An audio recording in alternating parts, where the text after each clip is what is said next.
स्वस्ति पंथा मनुचरेम सूर्यचन्द्रमसाविव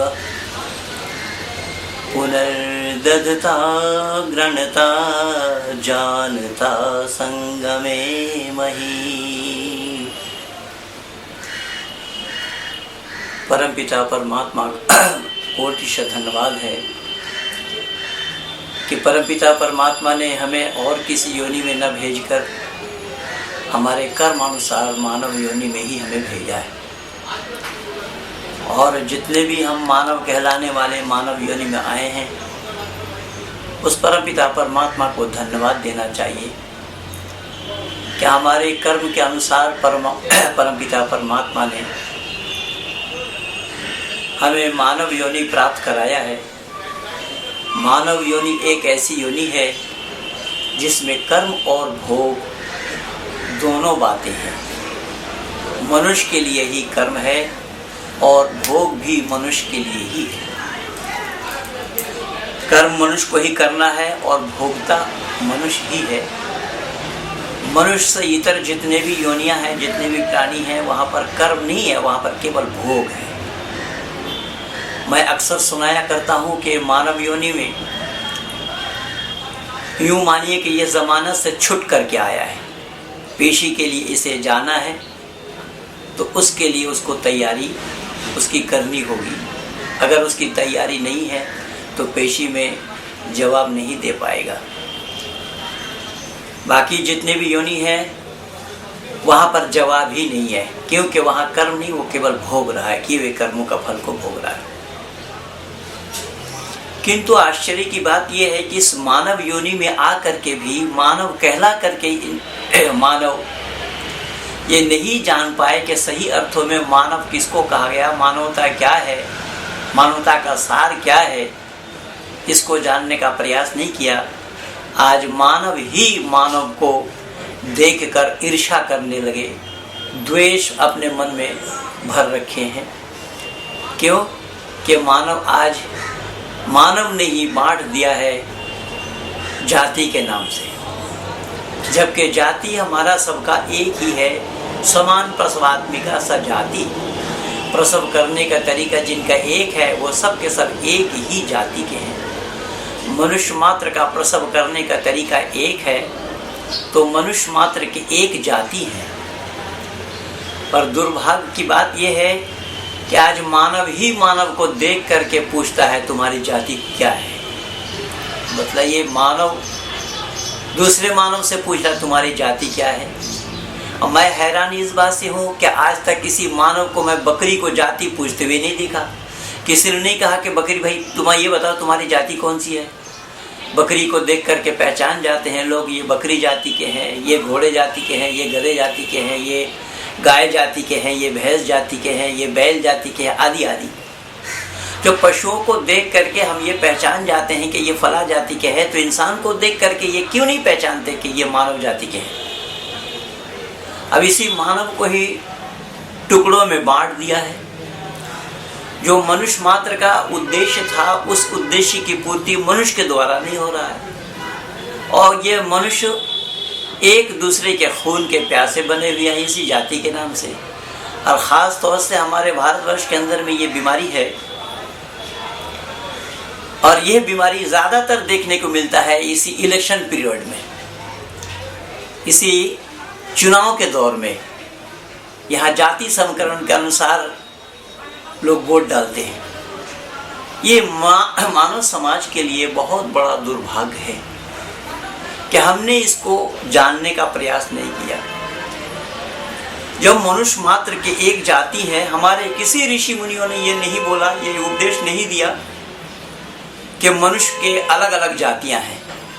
हाँ, हमारा वर्ण तो 4 है, जिसको वर्ण कहा गया है। योगेश्वर कृष्ण भी इस पर बल देते हुए कहते हैं चतुर्वर्णमया सिस्टम गुण कर्म विभाग असौ। ये 4 वर्ण है जो गुण कर्म स्वभाव के ऊपर ही उसकी वर्ण व्यवस्था होती है। और उनको 4 हिस्सों में बांटा गया है, ब्राह्मण, क्षत्रिय, वैश्य और शूद्र।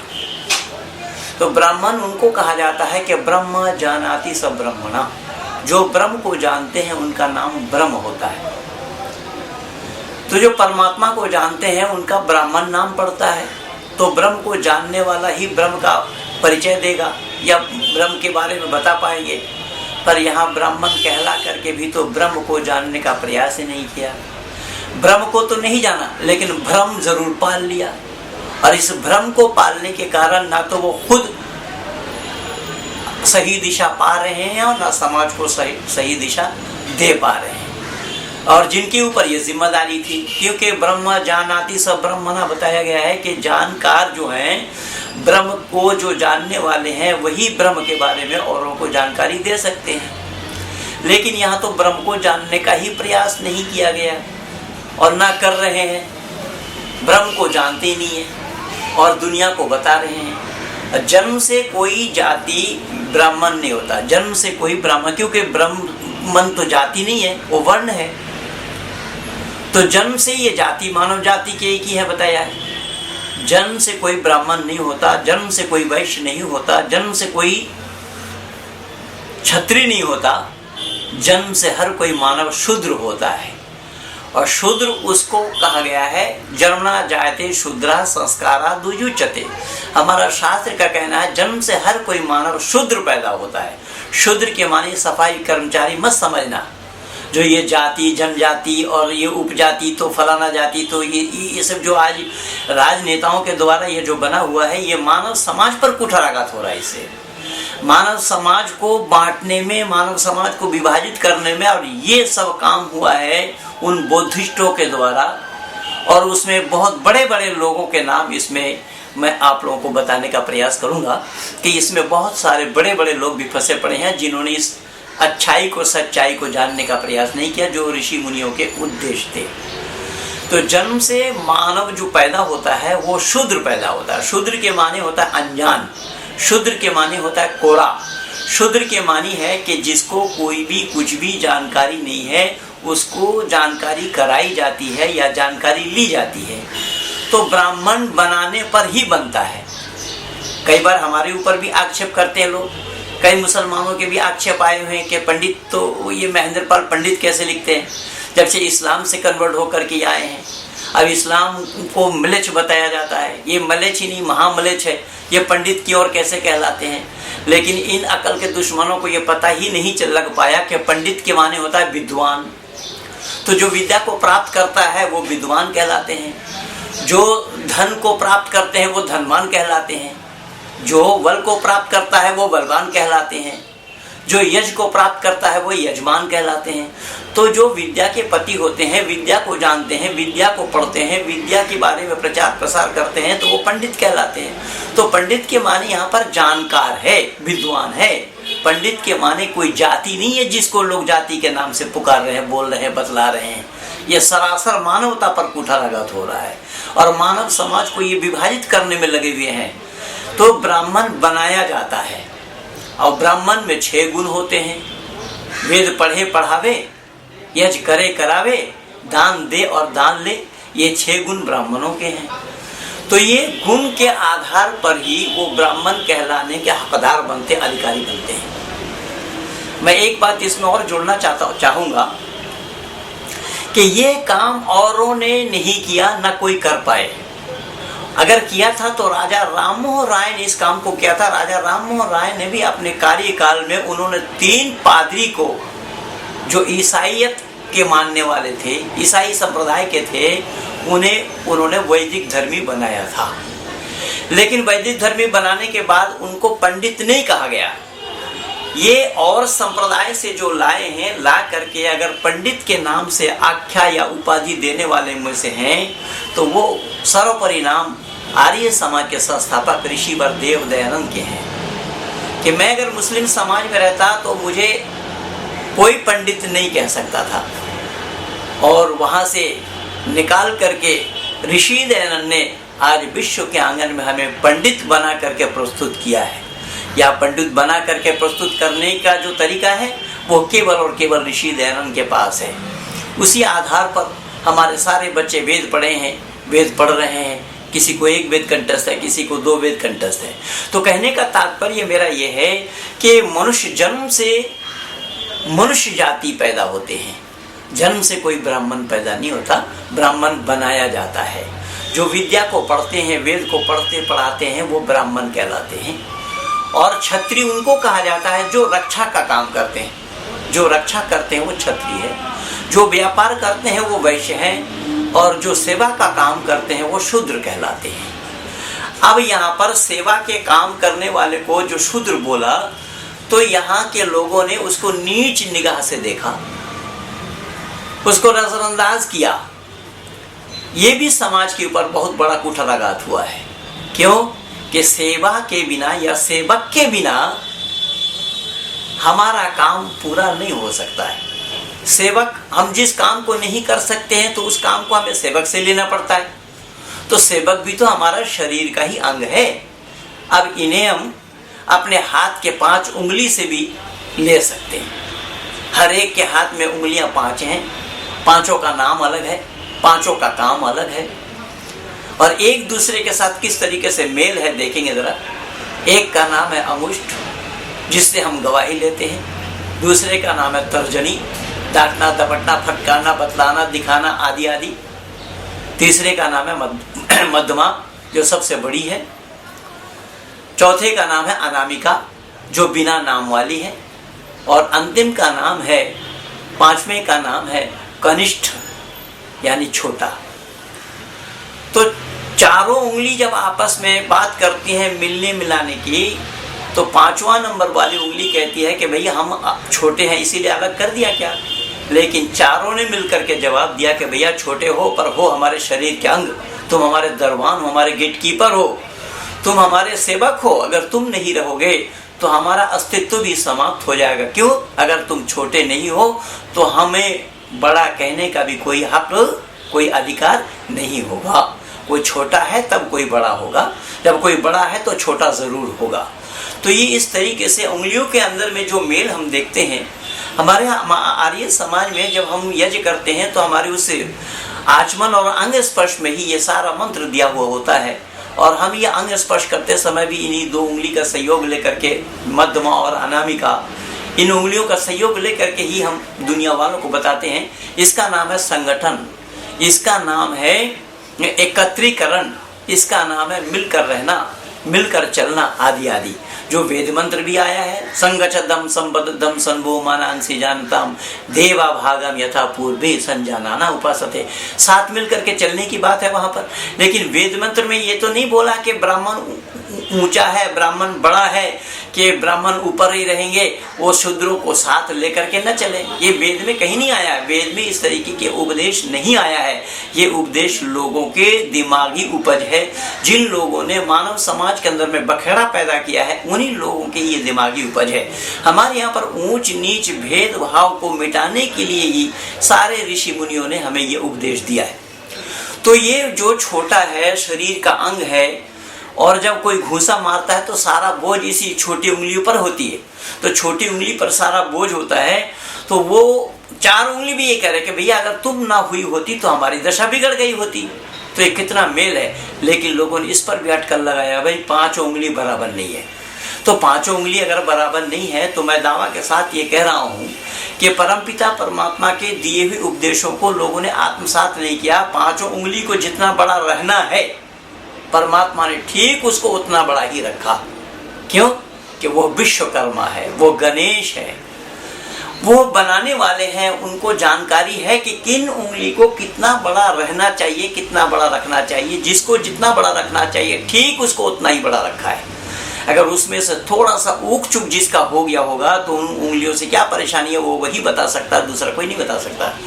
इसलिए 5 उंगली का बराबर उस तरीके का नाप से बराबर होना संभव नहीं है। लेकिन बंधुओं, ये विचारनीय बात ये है कि 5 उंगली बराबर नहीं है कहकर आप अगर पल्ला झाड़ते हैं तो याद रखना, भोजन करते समय 5 उंगली को बराबर किए बिना अन्न के ग्रास को मुंह तक ले जाना संभव नहीं होगा। और हम भोजन क्यों करते हैं? बचने के लिए, जीने के लिए। तो धरती पर अगर जीना है तो इन 5 उंगली को बराबर होना ही पड़ेगा। हमने इसको जाना नहीं, हमने इसको समझने का प्रयास नहीं किया। आज हमारी इस मानव समाज को, खास तौर से हिंदुओं को परेशान किया जा रहा है। और हिंदू इस बात को समझने के लिए तैयार नहीं। देखेंगे हिंदू घराने के जितने भी देवी और देवताएं हैं, कोई देवी देवता खाली हाथ नहीं है। माँ दुर्गा का हाथ 10 है और हमारे बंगाल वाले बखूबी माँ दुर्गा की पूजा करते हैं, मनाते हैं। माँ दुर्गा का 10 हाथ, किसी महिला का हाथ 10 नहीं हुआ करता। इसके ऊपर मैं बोल भी रखा हूँ, बंगला भाषा में भी बोला हुआ है मेरा। तो 2 हाथ ब्राह्मणों का, 2 हाथ क्षत्रियों का, 2 हाथ वैश्यों का, 2 हाथ शूद्रों का, 2 हाथ महिलाओं का, ये मिला करके 10 हो जाता है। तो माँ दुर्गा भी यही ज्ञान दे रही है। तो ये संगठन सुक्त है, इसी का नाम संगठित होने का है। तो परमपिता परमात्मा ने ये उपदेश दिया है कि तुम अगर संगठित नहीं होते हो तो न खुद बच पाओगे, ना अपने आने वाले नस्ल और पीढ़ी को बचा पाओगे। इसीलिए तुम्हें संगठित होना है। लेकिन परमात्मा ने ये नहीं बोला कि हिंदुओं को संगठित होना है, पर मनुष्य मात्र के लिए, मनुष्य मात्र का चहुमुखी विकास यहाँ पर है वेद में। यहाँ पर वेद में तो भेदभाव नहीं है, भेदभाव तो दूसरे लोगों के किया हुआ है। तो मेरा कहने का तात्पर्य ये है कि ब्राह्मण बनाया जाता है और क्षत्रिय बनाया जाता है, वैश्य बनाया जाता है, और इतना प्रयास करने पर भी जो नहीं बना उसका नाम शूद्र है, उसको सेवा के काम में लगाया जाता है। अगर हम कहीं जाना चाहेंगे तो पहले आप शुक्ला जी को भेजेंगे, पाठक जी को भेजेंगे, त्रिपाठी जी को भेजेंगे, श्रोत्री जी को भेजेंगे, या चक्रवर्ती को भेजेंगे, या बनर्जी को भेजेंगे, या पाठक जी को भेजेंगे। किसको भेजेंगे? रामदास को भेजना पड़ेगा पहले। क्यों? पाँव के बढ़ाए बिना आप सर को नहीं ले जा सकते। तो पाँव का महत्व ज्यादा हुआ या सर का महत्व ज्यादा हुआ? ये बिल्कुल बेकार और फजूल की बातें। इस तरीके से जो समाज को बांटा जा रहा है, मानव समाज को, खास तौर से जो मानव मननशील है, विचारवान है, विचार पूर्वक काम करता है, उन्हीं मानव समाज को आज ये बांटा जा रहा है, इन खास तौर से यह राजनीतिज्ञों के द्वारा। जो आज दलित सभा बनाना पड़ा किसी को, ये लोजपा वाले जो 1 मैन शो है, जो अकेला ही है और उसके साथ कोई है नहीं। अब कभी भी भाजपा का विरोधी बन जाता है, कभी भाजपा के सहयोगी बन जाते हैं। अब बताइए इन दल बदलुओं के लिए क्या कहा जाए, कितना कहा जाए? जितना कहा जाएगा उतना ही कम और थोड़ा होगा। अब ये मानव समाज को बांटने का प्रयास किया इन्होंने, दलित सभा बना दिया। अरे दलित है कौन जिसको दलित सभा तुम बोल रहे हो? दलित कौन है? आज जितने ये दलित आज राजनेता जितने भी हमारे कह रहे हैं, इनमें से एक भी कोई भी दलित नहीं है, मैं दावा के साथ कह रहा हूँ। और इसी आधार पर यह आरक्षण का भी प्रावधान इन्हीं राजनेताओं के द्वारा हुआ है। तो मानव मात्र की आरक्षण तो होनी चाहिए, आरक्षण तो योग्यता के आधार पर होना चाहिए। लेकिन यहाँ योग्यता थोड़ी देखी जा रही है, योग्यता नहीं है, बाकी बिना योग्य वाले ही वहां पर पहुंच रहे हैं और वो आरक्षण की मांग कर रहे हैं, और जो योग्य है उनको तिरस्कृत किया जा रहा है। इसीलिए हमारा शास्त्र का कहना भी यही है कि अपूज्य यत्र पूज्यन्ते पूज्य नाम च अवमानना त्रीणि तत्वर्धन्ते दुर्भिक्षं मरणं भयम्। कि जिस देश में अपूज्यों की पूजा होती है और पूजनीय लोग जहाँ पर तिरस्कृत होते हैं, उसी देश में अकाल, मृत्यु और भय, ये तीनों लगा रहेगा। तो जो पूजने लायक हैं, जो पूजने योग्य हैं, उनकी पूजा नहीं हो रही है, और जो समाज में तिरस्कृत करने लायक हैं उनकी पूजा हो रही है। ये सारा काम जब हम उल्टा करेंगे और उम्मीद रखेंगे, आशा करेंगे कि हमें अच्छा फल मिले, तो ये कैसा संभव होगा? तो ये समाज में ये विघटन इन राजनेताओं के द्वारा ही हो रहा है। इसीलिए जातीय समीकरण के आधार पर यहाँ पर भारत में इलेक्शन होता है, वोट होता है। ये जो मानव समाज के लिए घातक है, मानव समाज के लिए ये कोड बना हुआ है, और मानव समाज के अंदर में ये व्यवधान पैदा किया इन राजनेताओं ने।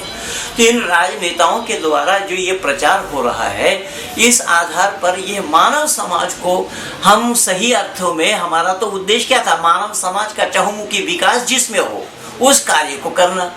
यही कारण था कि ऋषिवर देवदयानंद ने आर्य समाज के 6ठा नियम में लिखते हैं कि संसार का उपकार करना इस समाज का मुख्य उद्देश्य है, शारीरिक, आत्मिक और सामाजिक उन्नति करना। ऋषि दयानंद ने ये नहीं लिखा, ये नहीं बताया, ये नहीं कहा कि केवल आर्य समाज का ही उपकार करना या हिंदू समाज का उपकार करना, भारतवासियों का उपकार करना। ये बात संकीर्णता के दायरे में है, इसीलिए ऐसी बातों को हमारे किसी ऋषि मुनियों ने भी नहीं कही। इसीलिए मानव मात्र का चहुमुखी विकास होना चाहिए। तो इसका आधार क्या है? तो जब पातंजलि ऋषि को हम पढ़ते हैं या ऋषि कपिल को पढ़ते हैं तो वहां से हमें इस सच्चाई का पता लगता है। ऋषि कपिल ने अपने सांख्य दर्शन को यहीं से शुरू किया है कि त्रिविध दुखम अत्यंत्यः निवृत्तिः रत्यंत्यः पुरुषार्थः, कि मनुष्य मात्र के लिए 3 दुख है। उन 3 दुखों से छुटकारा पाने का प्रयास मनुष्य मात्र को करना चाहिए।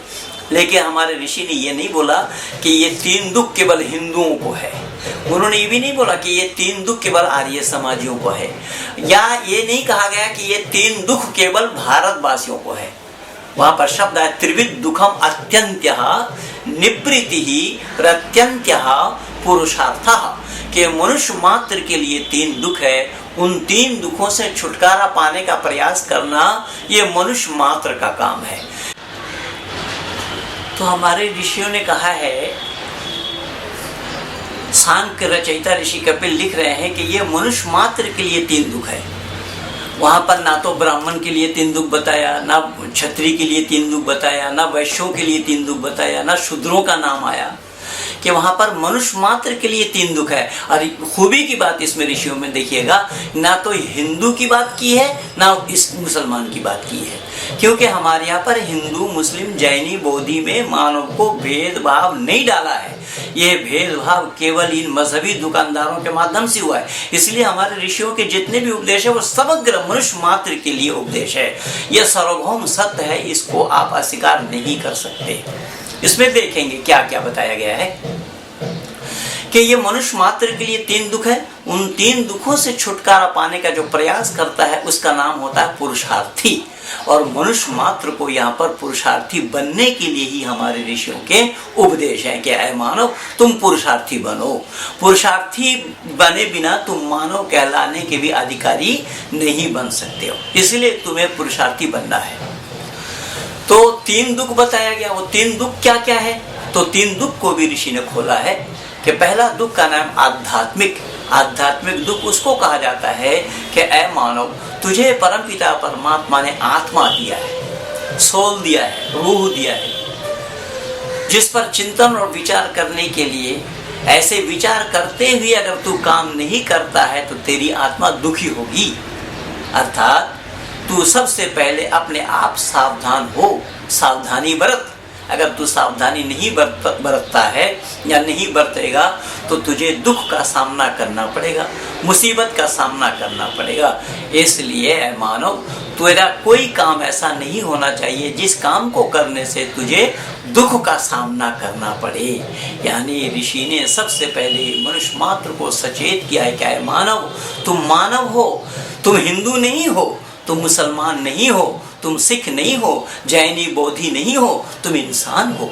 और इंसान होने के कारण तुम्हारा काम इंसानियत के आधार पर होना चाहिए, मानवता के आधार पर होना चाहिए। अगर मानवता को तुम ताक पर उठाकर रख देते हो तो तुम मानव कहलाने के अधिकारी नहीं बनोगे।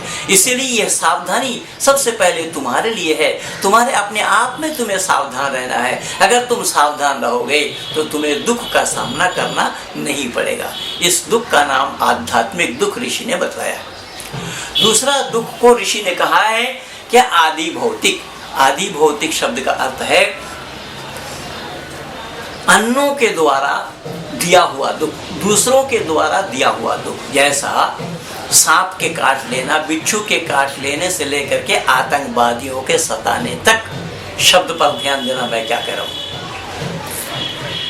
ऋषि उपदेश दे रहे हैं कि तुम्हारे जो शत्रु हैं, तुम्हारे जो दुश्मन हैं, वो हमेशा ताक में बैठे हुए हैं, ताक में लगे हुए हैं। जब उसको मौका मिलेगा वो तुम्हें दुखी करेगा, दुख देगा। तो दुश्मन तुम्हें दुख ना दे सके इसके लिए तैयारी तुम्हारी अपनी होनी चाहिए। अगर तुम अपनी तैयारी नहीं रखते हो तो दुश्मन तो तुम्हें दुख देने के लिए ही उसने मन बनाया हुआ है, वो ताक में बैठा हुआ है। यही तो कारण है ना कि हम भारतवासी लोग 20 या 22 वर्षों से पाकिस्तानी आतंकवाद को झेल रहे हैं। तो हमारे दुश्मन तो पहले से ही मन बनाए बैठे हैं कि हमें दुख देना है। उस दुख से हमें सावधान रहना होगा। जैसा एक छोटा सा जीते जागता प्रमाण मैं आप लोगों के सामने आज प्रस्तुत करना चाह रहा हूँ। जिसमें आप सब भारतवासियों को मालूम है, आप सब जानते हैं कि पिछले दिन हमारे सामने कारगिल वाला एक मसला सामने आया। कारगिल जगह का नाम है। वहाँ पर क्या हुआ कि वह इलाका 8 महीना बर्फों में ढका रहता है। बर्फों से वह इलाका 8 महीना ढका रहता है। तो हमारे राष्ट्र के कर्णधारों ने सोचा कि जो 8 महीना बर्फों में ढका रहता है, वहाँ पर शत्रुओं का आना, दुश्मनों का आना कैसे संभव होगा। तो ये हमारी कंजूसी थी, ये हमारी कोताही थी, या नेग्लिजेंसी कहे तो कोई अतिशयोक्ति नहीं है कि हमारी निगरानी नहीं थी। और निगरानी ना होने के कारण जो नहीं होना था वही हुआ। क्या हुआ कि ऊपरी हिस्सा में हमारे दुश्मनों का जमावड़ा हो गया, और ऊपर से जब नीचे मार करता है तो नीचे वाले मारने को बड़ा आसान होता है, किंतु नीचे वाले को, नीचे से ऊपर वाले को मारने में कठिनाई होती है। लेकिन उन भारत माँ के लालों ने जरूर देखा होगा, दुनिया ने देखिए पूरी दुनिया वालों ने देखा है हमारे भारत माँ के सपूतों का वो कारनामा कि नीचे होने के बावजूद भी उन ऊपर वालों की छक्का छुड़ाई और ऊपर वालों को वहां से खदेड़ा। ये कारगिल वाला कांड, एक कांड ऐसा ही मैं बता रहा हूँ, लेकिन ये आए दिन ये कांड हो रहा है, होता रहा है। वो बांग्लादेश में भी भारत के खिलाफ योजनाबद्ध तरीके से बांग्लादेशी आतंकवादियों ने योजना बनाई है। मैं नहीं, अभी तो माननीय राष्ट्रपति महोदय, माननीय प्रणब मुखर्जी जी भले ही राष्ट्रपति बने होंगे, लेकिन जब ये मंत्री थे, ये विदेश मंत्री थे, तो इन्होंने, इनका खुद का बयान है कि बांग्लादेश के अंदर में भारत विरोधी गतिविधि वहाँ जारी है। ये माननीय प्रणब मुखर्जी के शब्द हैं। तो मैंने निवेदन किया, तो ऋषि तो पहले बता चुके हैं कि अगर तुम सावधान नहीं रहोगे तो दुश्मन तुम्हें दुख देने के लिए वो हमेशा ताक में बैठे हुए हैं। उससे तुम्हें अपने आप में सावधान रहना होगा, तुम्हें सावधानी बरतनी होगी। अगर तुम सावधानी बरतते हो तो दुश्मन तुम्हें दुख नहीं दे सकते। तो दुश्मन तुम्हें दुख ना दे सके, इसके लिए तैयारी तुम्हारी अपनी होनी चाहिए। अगर हम अपनी तैयारी नहीं रखते हैं तो दुश्मनों का सामना हमें करना ही पड़ेगा। जो ये कारगिल वाला मसला हमारे सामने था। तो ऋषियों के उपदेश जो पहले थे, उन उपदेशों पर अगर हम अमल करते होते, या हमारे राष्ट्र के कर्णधार लोग अमल करते होते, उस पर चलते होते, तो भारत को उन मुसीबतों से टाला जाना संभव था। भारत को उन दुश्मनों के हाथ से बचाया जाना संभव था। लेकिन हमारे राष्ट्र के कर्णधारों ने उन चीजों पर विचार नहीं किया। ये दूसरा नंबर का दुख गया। तीसरा नंबर का दुख ऋषि लिख रहे हैं आदि दैविक, जिसको दैवीय प्रकोप बोलते हैं। दैवीय प्रकोप कहा जाता है कि दैवीय प्रकोप भी वो है जो ईश्वर प्रदत्त होता है। जैसा कहीं अतिवृष्टि है, कहीं अनावृष्टि है, कहीं भूकंप है, तो कहीं कुछ है। अभी पिछले दिन कारगिल वाला, वो पिछले दिन आप लोगों ने सुनामी वाला मसले को भी देखा होगा। तो सुनामी लहर में जितने लोग बह गए, क्या किसी को चुन चुन करके बहाया गया? क्या केवल हिंदुओं को बहाया है, ये मुसलमानों को बहाया है, ईसाइयों को बहाया है? क्योंकि परमात्मा के पास ये भेदभाव है ही नहीं है। परमात्मा किसको चुन करके बहाते भला? वहाँ पर जो सुनामी लहर में जो शिकार बने हैं, आज तक किसी मुल्क वालों के पास उसका कोई भी लेखा जोखा नहीं है। कोई मुल्क वाले नहीं बता सकते हमारे लोग इतने मरे हैं, हमारे यहाँ इतने लोग मरे हैं, या इतने जीव जंतु मरे हैं। ये बताना संभव नहीं हुआ। लेकिन ये इंसान जो अपने को अक्लमंद कहते हैं, भले ही इंसान को पता न लग पाया होगा, किंतु वन्य जीव जंतु वे इलाके को पहले 3 दिन पहले से ही छोड़ चुके थे, क्योंकि वन्य जीव जंतु को आभास हो गया था सुनामी लहर का। तो मेरा कहने का तात्पर्य ये है कि सुनामी लहर जो आया, वो परमात्मा के पास भेदभाव न होने के कारण ना तो केवल हिंदुओं को चुन करके बहाया, ना मुसलमानों को चुन करके बहाया, ना किसी वर्ग विशेष को बहाया। क्योंकि परमात्मा के पास ये भेदभाव न होने के कारण ऐसा होना संभव नहीं। ये भेदभाव तो दूसरे लोगों के द्वारा हुआ है, मजहबी दुकानदारों के द्वारा हुआ है। चाहे वो इस्लाम के नाम से हुआ होगा, ईसाइयत के नाम से हुआ होगा, जैन और बौद्धों के नाम से हुआ होगा, किसी और के नाम से हुआ होगा। हमारे यहाँ भेदभाव परमात्मा के पास नहीं है। इसीलिए उन सुनामी लहर में किसी को चुन चुन करके नहीं बहाया गया। उसके दायरे में जो लोग आए वो गए। अब अंदाजा लगाइए कि जब सुनामी लहर में इस तरीके का वातावरण हुआ, और हम लोग इंसान हैं, हम लोग इंसान अक्लमंद कहलाते अपने को, तो परमात्मा का उपदेश भी यही है कि ऐ मेरे संतानों, भले ही तुम लोग अपने को अक्लमंद कहलाते हो, पर जान रखो कि तुम लोग गलती पर गलती किए जाते हो और जमानत लेने के लिए कोर्ट में चले जाते हो, कहीं हाई कोर्ट में, कहीं लोअर कोर्ट में, कहीं सुप्रीम कोर्ट तक चक्कर लगाते हो जमानत लेने के लिए। पर हमारे संतानों, ये याद रखना, भले ही तुम लोग गलती पर गलती किए जाते हो, जमानत लेने के लिए चले जाते हो, लेकिन जब मैं सजा सुनाने लगूंगा तो मेरी अदालत दुनिया से बाहर है, मैं बहा करके ले जाऊंगा जैसा सुनामी लहर में बहाया। कहने का तात्पर्य मेरा यह है कि परमात्मा के पास भेदभाव नहीं है। यही कारण बना कि परमात्मा मनुष्य मात्र का एक ही जाति बनाया है कि समान पशवात्मिका सा जाति मनुष्य मात्र की एक ही जाति है। किंतु कितना बड़ा दुर्भाग्य है, आज इस मानव समाज को जाति के नाम से ब्राह्मण, क्षत्रिय, वैश्य और शूद्र के नाम से बांट करके मानव को मानव से लड़ाया जा रहा है। ये कितना बड़ा दुर्भाग्य है, जबकि मानव का काम लड़ने का नहीं है। क्यों? जब मानव परमात्मा के संतान है तो परमात्मा के अंदर में जब ये लड़ने के लिए ये दोष नहीं है तो उनके संतानों में ये दोष आ जाए तो ये कैसा संभव होगा। इसीलिए लड़ने का काम तो जानवरों का होता है, पशु पक्षियों का होता है। जरूर आपने भी देखा होगा, एक कुत्ता दूसरे कुत्ता को देख करके भौंकता है, चिल्लाता है, शोर मचाता है।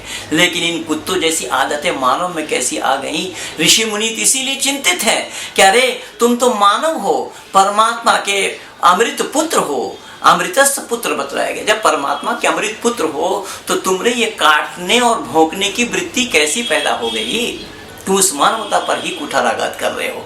इसीलिए हमारे ऋषि मुनियों ने कहा कि मनुष्य मात्र की एक जाति है, इनके अंदर में कोई भेद नहीं है, वो सब के सब समान है, सब के सब बराबर हैं। लेकिन ये चार वर्ण है, उन वर्णों की व्यवस्था होनी चाहिए समाज में। अगर वर्णों की व्यवस्था समाज में नहीं हो पाएगी, नहीं कर पाएंगे, तो समाज को सुचारू रूप से चलाना भी संभव नहीं होगा। इसीलिए ब्राह्मण उसको कहा गया है कि जो जानता है, जो जानकार है, जिसको नॉलेज है, वो ब्राह्मण कहलाते हैं। तो जो जानकार होगा वही ना रास्ता बताएगा दुनिया को, अनजान थोड़े रास्ता बता सकेंगे।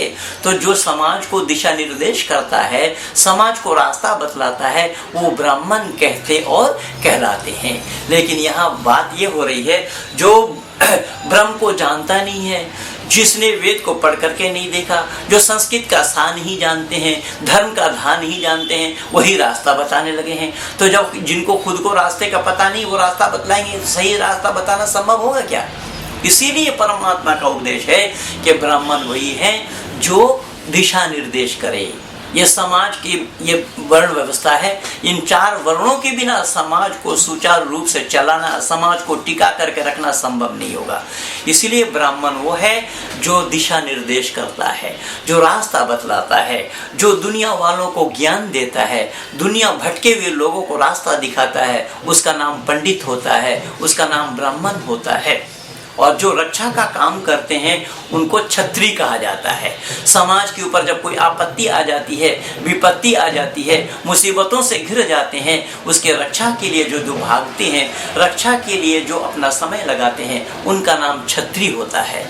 और जो व्यापार करके मानव समाज को झिलाए हुए हैं, उनको वैश्य कहा जाता है। अब देखेंगे जरा कितनी सुंदर वातावरण हमारे ऋषि मुनियों ने हमें दिया है। इस मानव शरीर को भी चार हिस्सों में बांटा है। सर को ब्राह्मण कहा गया, बाजू को क्षत्रिय कहा गया और पेट को वैश्य कहा गया है। व्यापार, अब देखिएगा क्या आपके सर में दर्द हो रहा है और आप डॉक्टर के पास गए कि डॉक्टर साहब सर में दर्द हो रहा है, तो डॉक्टर साहब का हाथ आपके सर में नहीं जाएगा, पेट में जाएगा। क्योंकि डॉक्टर साहब को मालूम है इस पेट के गड़बड़ी के कारण ही सर में दर्द उठा है, सर में दर्द हुआ है। ये लाला जी ने देने में कहीं अमानत में खयानत की होगी, इसीलिए ये सारा काम हुआ है। तो लाला जी जो है वैश्य, ये समाज के बहुत बड़े जिम्मेदारी वाला पद है। अब इसको हमने जाना नहीं। अब ये राजनेता लोग उनको दिन में गाली देते हैं और रात में चंदा लेने के लिए वहीं पर जा पहुंचते हैं। ये बात आज की नहीं, ये बात बहुत पहले की है। इंदिरा गांधी के काल में हाजी मस्तान भी यही शब्द इंदिरा गांधी के लिए कहा था, ये दिन में हमें गाली देते हैं और रात को चंदा लेने के लिए हमारे पास आ जाते हैं। ये हाजी मस्तान का हाजी मस्तान को ज़रूर आप भारतवासी और नए पीढ़ी के लोग तो नहीं जानते हैं, लेकिन वो बहुत बड़े स्मगलर रहे भारत के की बात थी। तो मैंने निवेदन किया कि समाज की बहुत बड़ी जिम्मेदारी वाला पद है वैश्य संप्रदाय वालों का।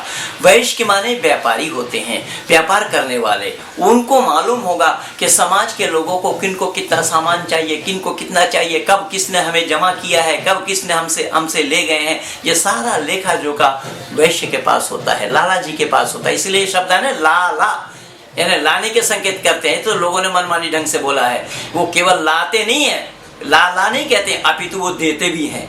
अरे भाई लाएंगे तो तब जब आप उनसे लिया होगा, तो आप बिना लिए थोड़े दे देंगे किसी को। तो लाला जी से पहले आप सामान ले जाते हैं, तभी ना देते हैं उनको। तो लाला जी वाला पद जो है वो बहुत बड़ी जिम्मेदारी वाली पद है। उसको आपने देखें विचार करके, जो हम और आप लिखते पढ़ते हैं, कुछ लोग दाहिने से पढ़ते हैं, दाहिने से लिखते हैं, कुछ लोग बाएं से पढ़ते हैं, बाएं से लिखते हैं। हमारा किताब पत्र कहीं दाएं से खोला जाता है, कहीं बाएं से खोला जाता है, लेकिन लाला जियों का जो बही है वो ना दाएं से खुलता ना बाएं से खुलता, वो यूं खुलता है लंबा।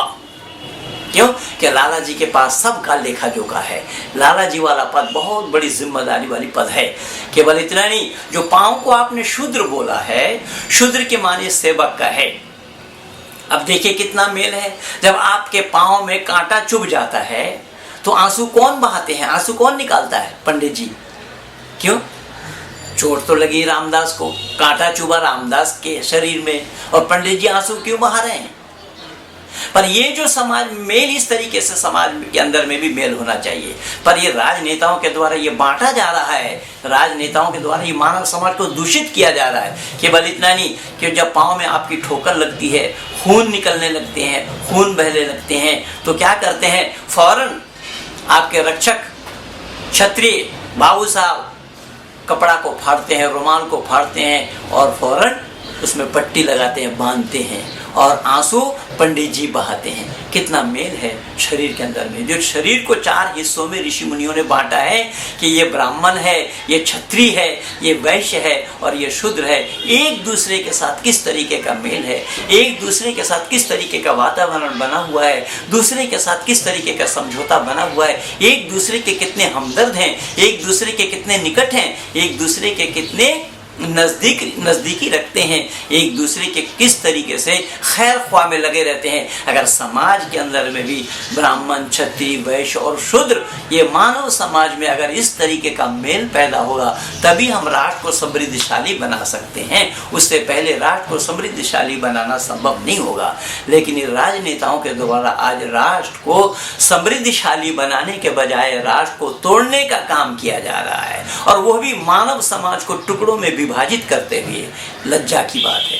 अभी आप लोगों ने देखा ना, कुछ लोगों ने हाथी बना दिया है, और उस हाथी से भारत का क्या काम है, मानव समाज का क्या उद्धार होना है, ये बात समझ में नहीं आई। उन हाथियों से क्या काम लेना है? बोले जेब जितना पैसा तुमने उस हाथी में लगा दिया, उतना पैसा अगर तुम प्रांत के गरीब लोगों में लगाते होते तो गरीब लोगों का उद्धार हो जाता, समाज का उद्धार हो जाता। न मालूम हाथी का पार्क बना दिया, कहीं लखनऊ में बनाया, कहीं नोएडा में बनाया, कहीं कुछ बनाया। लेकिन अब तक हमें ये देखने को मिलता था कि लोग बनाने के बाद स्टैचू लोगों के बनाते हैं, पर ये बेचारी जीते जी स्टैचू बना दिया। अरे जीते जी स्टैचू बनाए, तुमने तो अपना ही बनाया, तुम अपना पूरा खानदान का बना देते, लेकिन अपने पैसे से बनाते तब ना बात बनती। तुमने राष्ट्र के पैसे से स्टैचू बनाया अपना। बताइए कितना बड़ा दुर्भाग्य है। ये मानव समाज के ऊपर कुठाराघात है। मानव समाज को बांटने का ये सब साजिश है।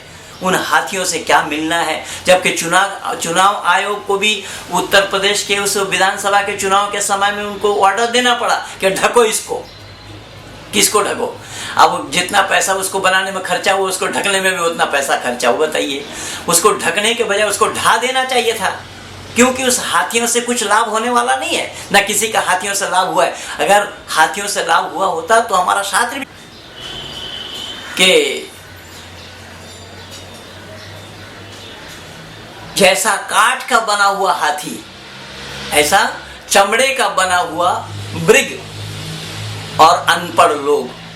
उसमें बताया त्रयस्ते नाम बिभ्रति। ऋषि दयानंद ने 10वां समोल्लास में सत्ता प्रकाश में लिखा, यथा कष्टोमयो हस्थि, यथा चर्ममयो मृग, और अनपढ़ लोग, ये त्रयस्ते नाम विभ्रति बतलाए गए, तीनों केवल नाम के ही होते हैं। लकड़ी के हाथी से भी कुछ लाभ होने वाला नहीं है। और ये बहन, ये मायाबत्ती है, यह मायाबत्ती है, मैं नहीं जान पाया। इन्होंने जो पत्थर के सीमेंट्स के हाथी बनाए हैं, उन हाथियों से भी कुछ लाभ होने वाला नहीं है। जैसे चमड़े के हिरण से भी कुछ लाभ होने वाला नहीं है, और अपढ़ लोगों से भी समाज का कभी भी कल्याण नहीं हुआ है। ये मैं नहीं कह रहा हूँ, शास्त्र कह रहे हैं। ऋषि दयानंद ने अपने अमरग्रंथ सत्ता प्रकाश के 10वां समोल्लास में भी लिखा है, इस श्लोक को कोट किया है। तो कहने का तात्पर्य मेरा ये है कि समाज का हित कौन चाहता है। फिर ये लोग अपने को दलित बोल रहे हैं। अब जबकि दलित का परिभाषा क्या है, दलित किसको कहा गया है? दलित के माने समाज के उपेक्षित, समाज के गरीब लोग, जो लोगों को दोनों समय भोजन नसीब नहीं होता है। अब वो तो किसी कौम के लोग भी हो सकते हैं। क्या ब्राह्मण गरीब नहीं है? क्या वैश्य गरीब नहीं है? क्या शूद्र गरीब नहीं, ये क्षत्रिय गरीब नहीं है? तो उनको दलित क्यों नहीं कह रहे कि शूद्र ही दलित है? ये कहां से आया है? किस किताब में लिखा है कि शूद्र को ही दलित कहा जाता है? अगर दलित बोला है, अगर कुछ इस तरीके की बातें आई हैं, तो वो लोगों की गलत फहमी थी। उन गलत फहमियों के शिकार ये लोग बन गए हैं। इसी आधार पर ये मानव समाज को बहुत बड़ा नुकसान हुआ है, और इस नुकसान करने कराने में बौद्धों का बहुत बड़ा हाथ है। जिन बौद्ध संप्रदाय के माध्यम से इस मानव समाज को इस तरीके से परमात्मा से हटा दिया गया, परमात्मा को भुलाने का प्रयास किया गया, क्योंकि बौद्ध और जैनियों ने परमात्मा को माना ही नहीं। और मानव परमात्मा के संतान होने के कारण अगर उस परमात्मा को, पिता को न माने, तो बतलाइए वो संतान कहलाने के हकदार बनेंगे क्या? इन बौद्धों के द्वारा मानव समाज पर यह कुठाराघात हुआ है। बौद्धों के द्वारा ही मानव समाज पर यह मानव मात्र के अंदर में विभाजित पैदा किया है, मानव समाज को टुकड़ों में विभाजित किया है। यह सारा काम मानव समाज को दिग्भ्रमित करने के लिए सारा काम हुआ है। तो आज इन राजनेताओं के माध्यम से, ये चाहे ये काशीराम हो या पीताराम, अब काशीराम का इस देश के लिए क्या अवदान है, या उत्तर प्रदेश प्रांत के लिए क्या अवदान है, जो काशीराम का स्टैचू भी प्रांत के खर्चे से, प्रांत के राजकोष से ही उसका स्टैचू बनाया गया है, मूर्ति बनाई गई। उससे क्या लाभ हुआ है और क्या योगदान है उनका? जो जिन्होंने यही नारा लगाया, तिलक तराजू और तलवार इनके मारो जूते चार, है? कौन सी मुसीबत की बात आ गई थी? तिलक तराजू और तलवारें, तिलक ना हुए होते तो तुम्हें ज्ञान कौन देता? अंबेडकर को पढ़ाया कौन? अगर अंबेडकर जानते थे कि अंबेडकर की उपेक्षा हो रही है, तो अपने घर में रह करके उनको विरोध करना चाहिए था। जिन्होंने उपेक्षा की है उनकी, तो उनको बताना चाहिए था कि हमारे शास्त्र में ये बातें नहीं है। लेकिन वो हिंदू रह करके विरोध कर सकते थे, वो हिंदू नहीं रहे, वो बौद्धिस्ट बन गए। और बौद्धिस्ट बनने से इतना बड़ा नुकसान इस हिंदू समाज का हुआ है कि मैं एक जीवन में नहीं, कई जन्मों तक मैं बताता रहूंगा, फिर भी बता करके मैं समाप्त नहीं कर सकता हूँ। इतना बड़ा नुकसान इस हिंदू समाज के लिए किया है या हुआ है। तो कहने का तात्पर्य मेरा ये है कि ये सब काम जो हुआ है मानवता पर कुठाराघात करने वाला काम हुआ है। क्योंकि ब्राह्मण जब दिशा निर्देश करने वाला है, पढ़ाने वाला है, अगर पढ़ाने वाले ना होते तो अंबेडकर को पढ़ाता कौन? अंबेडकर को पढ़ाने वाले, जब पढ़ाने का काम ब्राह्मणों का है। अब ये कह रहे हैं कि ब्राह्मण को मिटाएंगे, ब्राह्मणवाद को मिटाएंगे। अरे ब्राह्मण कौन है तुमने जाना ही नहीं, तो उसको मिटाना कैसा संभव होगा? ब्राह्मणवाद क्या है तुमने उसको जाना है क्या? ब्राह्मणवाद बताते हो, ब्राह्मणवाद तो होता ही नहीं है कहीं पर कुछ भी। ब्रह्म के लिए मैं पहले बताया, ब्रह्म जानाति सब ब्रह्मणा। तो जो जानने वाला होगा वही तो रास्ता बतलाएगा, और रास्ता बताने वाला ना हो, अगर रास्ता बताने वाले को तुम मिटाओगे तो तुम्हें खुद को अंधकार में विचरण करना पड़ेगा। बबलू, इतना भी तो पता होना चाहिए था, इतना भी तुम्हें ज्ञान नहीं है। और मानव समाज को तुमने इस तरीके से परेशान किया हुआ है। खास तौर से ये इस इलेक्शन के पीरियड में मैं अपने समग्र भारतवासियों से ये निवेदन करना चाहूँगा और बताना चाहूँगा कि ये मानव समाज को जो जिस तरीके से ये जातीय समीकरण करते हुए बांट रहे हैं। अभी देखिए, ये जैनियों को इन्होंने आरक्षण दे दिया, जैनियों को आरक्षण दे दिया। अब बताइए, जैन कोई धर्म है क्या? जो आरक्षण किस नाम के लिए दिया है? आरक्षण तो योग्यता के आधार पर देना चाहिए था। क्यों? वो नंगा रहते हैं इसीलिए आरक्षण दिया गया है।